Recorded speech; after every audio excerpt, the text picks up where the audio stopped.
ಅವನನ್ನೇ ನೋಡಿಕೊಂಡು, ಏನ್ರಿ ಮಿಸ್ಟರ್, ನಿನ್ನೆ ಯಾಕೆ ನಮ್ಮ ಹುಡುಗಿನ ಫಾಲೋ ಮಾಡ್ತಿದ್ರಂತೆ, ಹೆಂಗಿದೆ, ಹೇಳೋರು ಕೇಳೋರು ಯಾರಿಲ್ಲ ಅಂದ್ಕೊಂಡ್ರಾ ಅಂತ ಜೋರು ಮಾಡ್ತಿದ್ದಳು. ಅವಳನ್ನೇ ನೋಡ್ತಿದ್ದ ಪ್ರಮೋದ್, ಹೌದಾ, ಯಾರು ಹೇಳಿದ್ದು, ನಾನೇನು ಅವಳನ್ನು ಫಾಲೋ ಮಾಡಲಿಲ್ವಲ್ಲ, ಅವಳು ಮುಂದೆ ಹೋಗ್ತಿದ್ಲು, ನಾನು ಹಿಂದೆ ಹೋಗ್ತಿದ್ದೆ ಅಷ್ಟೇ. ಪ್ರಮೋದನ ಮನೆ ಕೂಡ ಸುಗುಣ ಹೋಗೋ ರೂಟಲ್ಲೇ ಇತ್ತು. ಹಾಗಾಗಿ ಅವನು ಕೂಡ ಅದೇ ದಾರಿಯಲ್ಲಿ ಹೊರಟಿದ್ದ. ಲೇ ಸುಕ್ಕು, ಏನೇ ಹೇಳ್ತಿದ್ದಾನೆ ಇವನು, ನೀನು ನೋಡಿದ್ರೆ ಫಾಲೋ ಮಾಡ್ತಿದ್ದ ಅಂದೆ, ಇವನು ನೋಡಿದ್ರೆ ಮನೆಗೆ ಹೋಗ್ತಿದ್ದೆ ಅಂತಿದ್ದಾನಲ್ಲ ಅಂತ ಹಿಂದೆ ತಿರುಗಿ ಪಕ್ಕದಲ್ಲಿದ್ದ ಸುಗುಣಳ ಜೊತೆ ಪಿಸುಗುಟ್ಟಳು. ಸುಗುಣ ತಲೆ ಕೆರೆದುಕೊಂಡು, ಇರಬಹುದೇನೋ ಕಣೇ ಅಂದಳು. ಅಷ್ಟೊತ್ತಿಗೆ ಪ್ರಮೋದ, ಏನ್ರಿ ಮೇಡಮ್, ಪ್ರೂಫ್ ಏನಾದರೂ ಬೇಕಾ, ಅಡ್ರೆಸ್ ತೋರಿಸ್ಲಾ ಅಂತ ಕಾಲೇಜು ID ಕಾರ್ಡಲ್ಲಿರೋ ಅಡ್ರೆಸ್ ತೋರಿಸಿದ. ಆದರೂ ಅಮೃತ ಜಟ್ಟಿ ಜಾರಿ ಬಿದ್ದರೂ ಮೀಸೆ ಮಣ್ಣಾಗಲಿಲ್ಲ ಅನ್ನೋ ಹಾಗೆ, ಹಾಂ, ಆದರೂ ನೀವು ಅವಳ ಹಿಂದೆನೇ ಯಾಕೆ ಹೋಗ್ಬೇಕಿತ್ತು, ಆಮೇಲೆ ಹೋಗ್ಬೋದಿತ್ತು, ಇಲ್ಲ ಮುಂಚೆನೇ ಹೋಗ್ಬೋದಿತ್ತಲ್ಲ ಅನ್ನೋ ಮಾತಿಗೆ ಎಲ್ಲರೂ ಗೊಳ್ಳೆಂದು ನಕ್ಕರು. ಏನ್ರಿ, ನಮ್ಮ ಮನೆಗೆ ಹೋಗೋಕ್ಕೆ ನಿಮ್ಮ ಕಂಡೀಷನ್ಸ್ ಯಾಕ್ರಿ ಫಾಲೋ ಮಾಡಬೇಕು, ಯಾಕೆ ನಾವು ಸೀನಿಯರ್ಸ್ ಅನ್ನೋದು ನೆನಪಿಲ್ವಾ ಹೇಗೆ, ಹೀಗೆಲ್ಲ ಮಾತಾಡಿದ್ರೆ ನಾವೇ ಪ್ರಿನ್ಸಿ ಹತ್ರ ಹೋಗ್ಬೇಕಾಗತ್ತೆ ಎಂದ ಪ್ರಮೋದ್. ಹಾಗೆಂದ ತಕ್ಷಣ ಅಮ್ಮು ಹಲ್ಲು ಗಿಂಜುತ್ತಾ, ಆ ರಿಸ್ಕೆಲ್ಲ ತಗೋಬಿಡಿ, ನಾವೇ ಹೋಗ್ತೀವಿ ಎಂದು ಹೊರಟು ಬಿಟ್ಟರು. ಅವರು ಹೊರಟ ರೀತಿಯನ್ನು ನೋಡಿದ ಪ್ರಮೋದನ ಮುಖದಲ್ಲಿ ಮಂದಹಾಸ, ಎದೆಯಲ್ಲಿ ನವಿರಾದ ಕಂಪನ ಶುರುವಾಯಿತು. ತಲೆ ಕೊಡವಿಕೊಂಡ ಪ್ರಮೋದ್ ಸ್ನೇಹಿತರ ಜೊತೆ ಕ್ಲಾಸಿಗೆ ನಡೆದ. ಅಮ್ಮುವಿನ ಮುಖ ಗಡಿಗೆ ಗಾತ್ರವಾಗಿತ್ತು. ಸುಗುಣಳ ಮೇಲೆ ಎಲ್ಲಿಲ್ಲದ ಕೋಪ ಬಂದಿತ್ತು.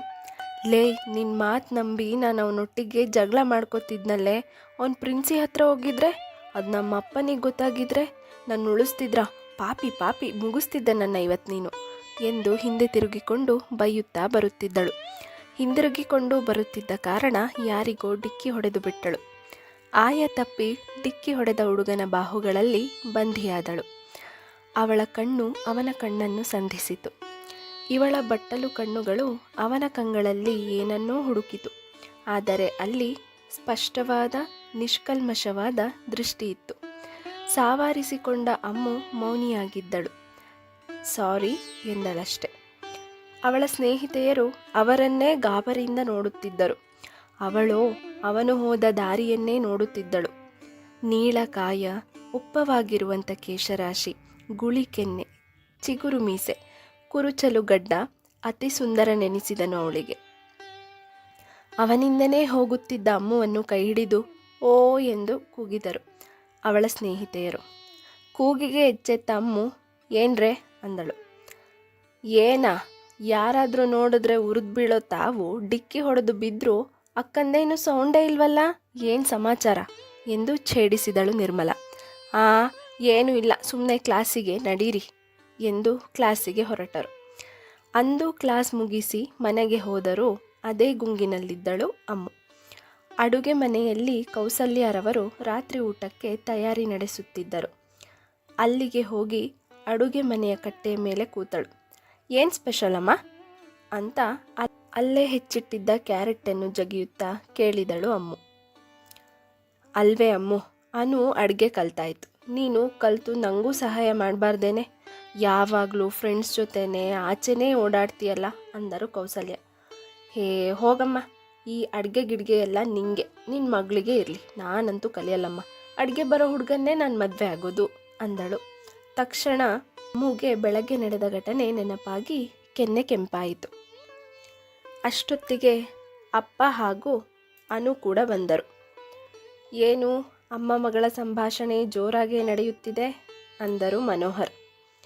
ನೋಡಿ, ನಿಮ್ಮ ಮಗಳಿಗೆ ಅಡುಗೆ ಬರೋ ಹುಡುಗನೇ ಬೇಕಂತೆ ಅಂದರು ಕೌಸಲ್ಯ ಹುಸಿಕೋಪದಲ್ಲಿ. ಆಯಿತು ಬಿಡೆ, ಹುಡ್ಕಣ, ಅದಕ್ಕಿಂತ ಇನ್ನೇನು ಬೇಕು, ನಾನೆಲ್ಲೋ ಮದುವೆನೇ ಬೇಡ ಅಂತಿದ್ಲೇನೋ ಅಂದ್ಕೊಂಡೆ ಎಂದರು ಮನೋಹರ್ ತಮಾಷೆಯಲ್ಲಿ. ಥ್ಯಾಂಕ್ ಯು ಪಪ್ಪ ಎಂದು ತಬ್ಬಿದಳು ಅಮ್ಮು. ಅವಳಾಡಿದ್ದನ್ನು ನೋಡಿ ಎಲ್ಲರೂ ಒಟ್ಟಿಗೆ ನಕ್ಕರು. ಇತ್ತ ಅಕ್ಷಯ್ ಮನೆಯ ಗೇಟನ್ನು ದಾಟಿ ಒಳಗೆ ಬಂದ. ಆತನ ತಂದೆ ಶಂಕರ್ ಹಾಗೂ ತಾಯಿ ಶಾಂಭವಿಯವರು ಮನೆಯ ಲಾನ್ನಲ್ಲಿ ಕೂತು ಮಾತಾಡುತ್ತಿದ್ದರು. ಅವರ ಕಂಗಳಲ್ಲಿ ಆತಂಕವಿತ್ತು ಮತ್ತು ದುಃಖವಿತ್ತು. ರೀ, ನಾನೆಷ್ಟು ದಿನ ಇರ್ತೀನೋ ತಿಳಿದಿಲ್ಲ, ಅವನೋ ಮದುವೆ ಮಾತೆತ್ತಿದರೆ ಒಲ್ಲೆ ಎಂದೇ ತಳ್ತಿದ್ದಾನೆ, ನನಗಿರೋ ಕಾಯಿಲೆಯಿಂದ ನಾನೆಲ್ಲಿ ಅವನನ್ನು ಒಂಟಿಯಾಗಿ ನೋಡಿ ಸಾಯ್ತೀನೋ ಅಂತ ಭಯ ರೀ.